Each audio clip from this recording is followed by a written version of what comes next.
So one of the things that I absolutely love about this particular die cut and using it with this card is it fits. It's 5 inches wide, so it fits perfectly within those 2 cut marks on this card. So the very first step here is we're going to glue our mountains down. I would place them in or put them in place while there's no adhesive on the back first, just to see how high or low you want your mountain to go. Now make sure that is below that fold line, and the reason being, when this is folded up, it's the same size as a 5x7 card, so we don't want our mountain higher than that and need a different size envelope. So we're going to glue the mountain down and set that aside to dry. Now we know from when we cut this particular piece here and over here, they're 1 inch wide. So for our second die cut, we're just going to slice off 1 inch from this side and 1 inch from this side. And these mountains aren't necessarily meant to be joined to each other, but they work well enough so it looks a little bit seamless when we do that. So I'm going to put my mountain here at the 1 inch mark, holding it in place, and then I'm going to cut. Now my piece of paper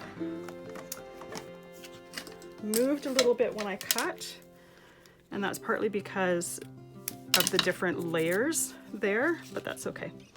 So I'm going to take that piece and I'm going to glue it down to my card. And really that's probably a little bit too much glue. I don't necessarily need to use that much. So when I'm gluing it down here, I'm making sure to line up the top, right, those edges right there, kind of so it looks like a continuous mountain range. You'll notice that I'm not covering the bottom here.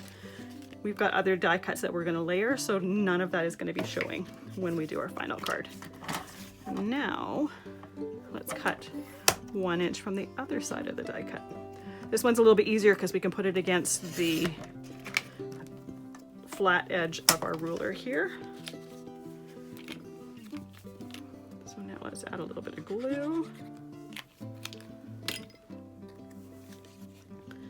And then we're going to put it on there, and same as the other side, we're going to make sure that these 2 points here match so it looks like a continuous mountain.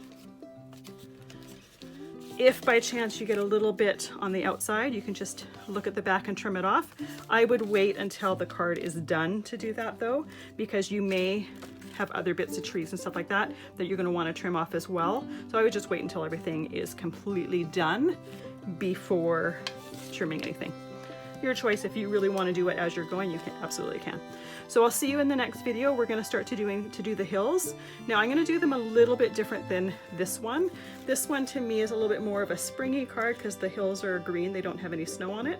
I'm going to do them so that they're matching the mountains and make it more of a winter scene. We'll see you in the next one.